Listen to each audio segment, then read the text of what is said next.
14 houses deep in the trees, every front porch light still burning, and not one of them was on any map I ever found. I should back up. 8 months ago, I bought 40 acres of land in a rural county I won't name. It was cheap, cheaper than it had any right to be. The listing said undeveloped woodland, flat terrain, good drainage. A place to build a cabin maybe, retire early. The seller was an estate. The original owner, some elderly man I never found much about, had died without heirs. The county just wanted the back taxes cleared. I cleared them and the deed was mine. I drove out in early October to walk the property. The access road was a 2-track dirt lane that ended at a rustic gate. Past the gate, the land sloped gently down into dense hardwood forest, oak, ash, a few old sycamores pale as bone. I had a topo map and a compass. I started walking south from the gate, counting paces. The woods were quiet in a way I didn't love, no birds, no squirrels crashing through the leaves. Just my boots on the ground and the occasional crack of a branch somewhere behind me. I had gone maybe half a mile when the trees thinned and I stepped out onto a gravel road. A real road, wide enough for 2 cars, edged with mown grass that had gone yellow and knee-high. I stopped and looked both ways. It curved gently through the trees in either direction and disappeared. I stood there for a long time.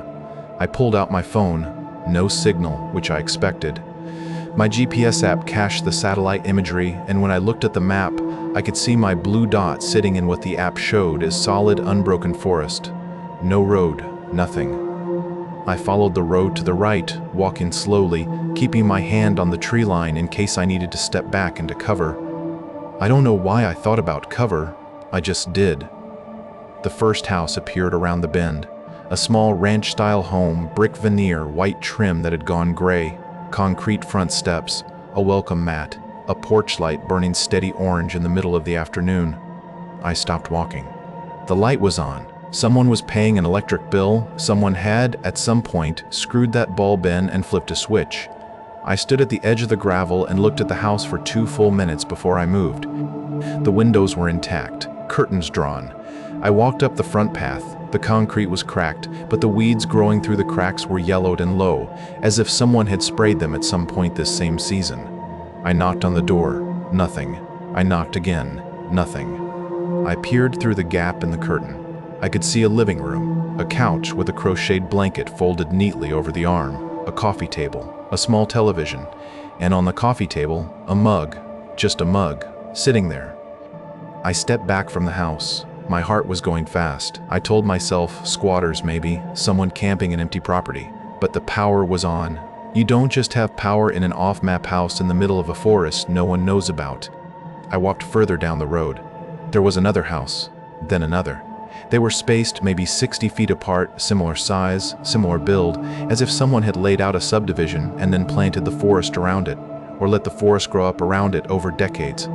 I counted them as I walked, 6, 8, 11, 14 in total. Some had vehicles in the driveway, a faded pickup truck, a station wagon with flat tires, a car with an inch of dead leaves on the windshield but the tires still holding air. Every single porch light was on, every single one. And now that I thought about it, the bulbs should have burned out years ago if no one was changing them, unless they weren't that old, unless someone was tending to all 14 houses. The last house on the road was different. Larger, 2 stories. It sat at the end of a small cul-de-sac where the gravel road looped and ended. It had a proper front door with sidelights, and through those sidelights I could see the interior was lit. Not just a lamp, overhead lights. Bright. Like someone was home. I stood 50 feet from the front door and looked at that light pouring through the sidelights, and I nearly turned around. I almost did. But I own this land. Whatever is on my land, I have a right to know. I walked up to the side light and looked in. A hallway. Hooks on the wall with coats hanging from them. Boots lined up on a mat. A staircase. And at the end of the hallway, through an open doorway, I could see a dining room table set for a meal. Plates. Glasses. A centerpiece that looked like fresh flowers. Fresh flowers. In a house in a forest that does not exist on any map. I pressed my face close to the glass and stared at them. They were not wilted, not dried. They were standing upright in water. Someone had put them there recently, very recently. I need you to understand something about what it feels like to realize you are not the only person who knows about a place that doesn't exist. It is not like fear exactly. It's more like the ground has shifted 4 inches and your balance is gone and you cannot find it. I knocked, loud. 3 hard knocks on the front door. I said, "Hello, I own this property. I just need to understand what's going on here." I waited. The lights inside did not change. No movement, no shadow crossing the curtain, no creak of a floorboard. I tried the handle. Locked. Of course it was. I went around to the back of the house and found a rear door, also locked, and a sliding glass door looking into a kitchen. The kitchen had food on the counter, a loaf of bread, a cutting board with something on it. The overhead light was on. The cutting board had something on it. I stared for a long time before I understood what I was seeing. Carrots. Sliced. The cuts were fresh. You could tell by the way they were still bright orange, still moist looking under the kitchen light, not dried at the edges. Someone had been in this kitchen within the last hour, possibly within the last 20 minutes. I was standing in the backyard of a house that didn't exist, and the people who lived in it were somewhere very close by. I will tell you what I found when I came back, and I did come back with more help and more gear, and what we found in the second house from the left is the part of this that still keeps me awake. Follow along, because the next part is the one that changes everything. I left. I walked back through the woods fast, not running. I told myself not to run. I got back to my truck, drove to the nearest town, and sat in a gas station parking lot for 40 minutes before I could think straight. I bought a coffee I didn't drink and tried to figure out who I was supposed to call about something like this. The county assessor. That seemed right.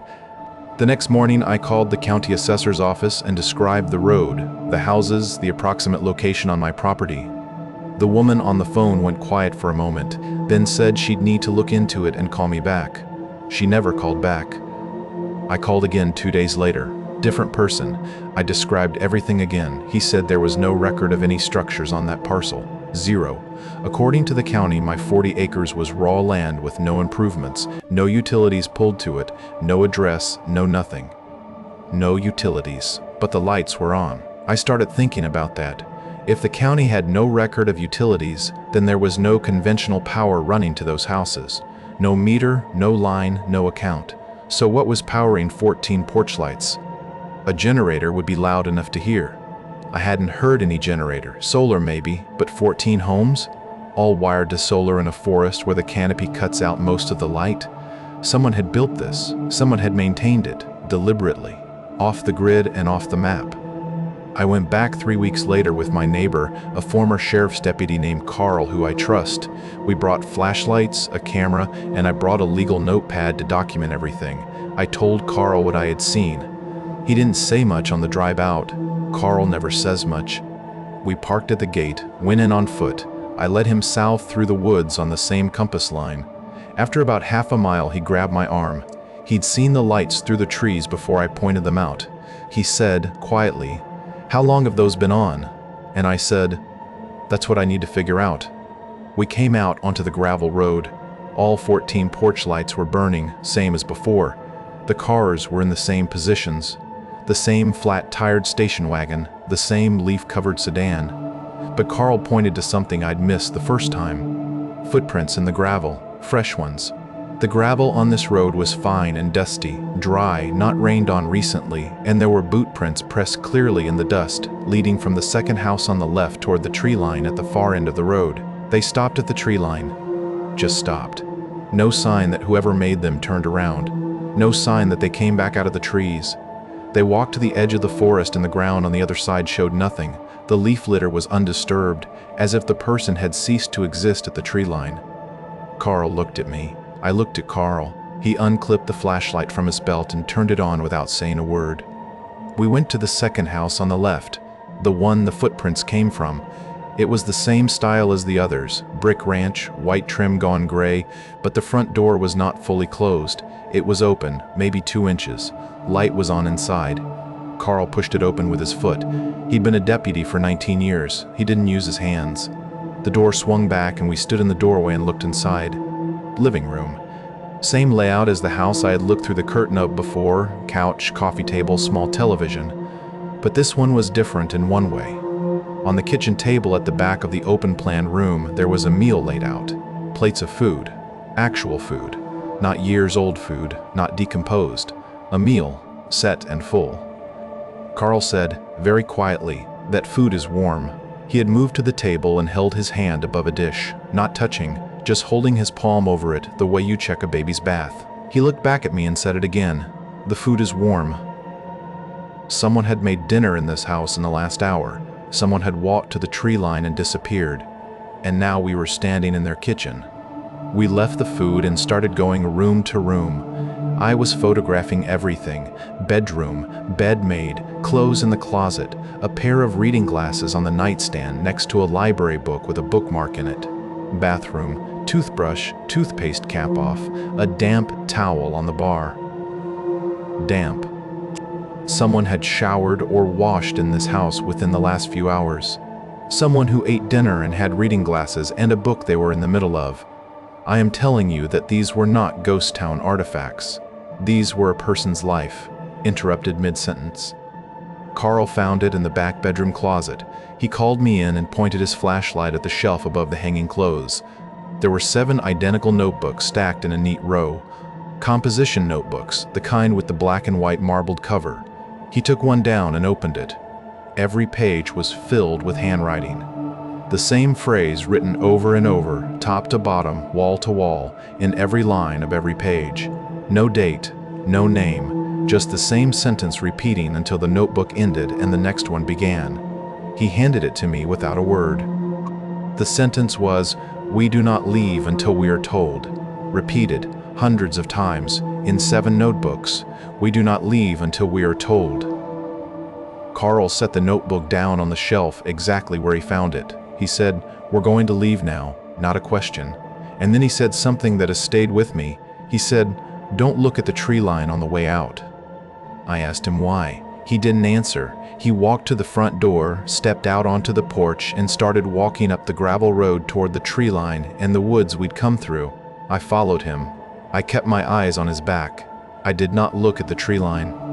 I don't know why I trusted that instruction so completely and so immediately. I think it was the tone of his voice.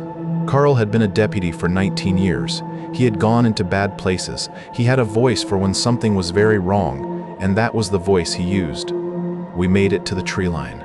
We went into the woods. We walked north by compass in the dark and did not speak.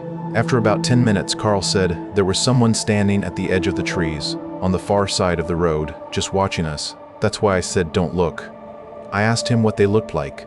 Carl thought about it for a moment. He said, they were just standing, very still, at the tree line. He paused. Then there was more than one. Figures standing still at the tree line, not running, not speaking, just watching 2 strangers walk through their neighborhood, watching and waiting to be told. That was 4 months ago. I have not been back. I have gone to 2 different county offices, the State Land Survey Office, and I've had 2 conversations with people I won't describe who told me, in language that was very careful and very calm, that the best thing I could do was let this go.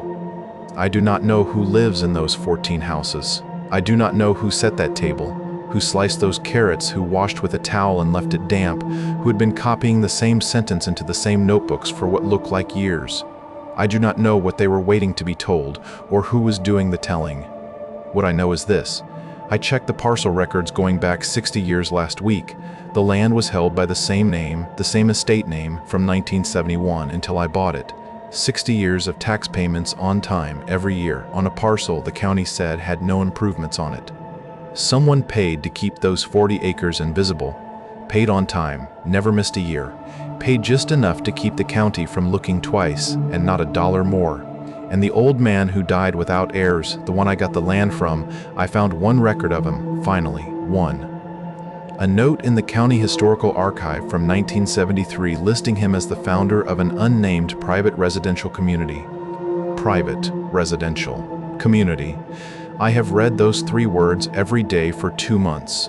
I have thought about those people, if they are people in the way I understand the word, people who get to decide where they go and whether they leave, standing at the tree line at night, watching us walk away. Still there. 14 porch lights still on. I sold the land last month, I had to sell it at a loss. The buyer asked me why I was letting it go so cheap, and I told him it was just time. I did not tell him about the road. I do not know if that makes me a coward or just a person who is trying very hard to believe that the right thing to do is exactly what the careful, calm people told me, let it go. But I check sometimes. There is a satellite mapping service, one of the newer ones, updated every few weeks. I check the coordinates of my old parcel now and then. The canopy is thick enough that you usually cannot see what is under it. Usually. Last week the image was a little clearer than normal. There in the trees, just barely visible, a row of small amber dots, 14 of them, still on.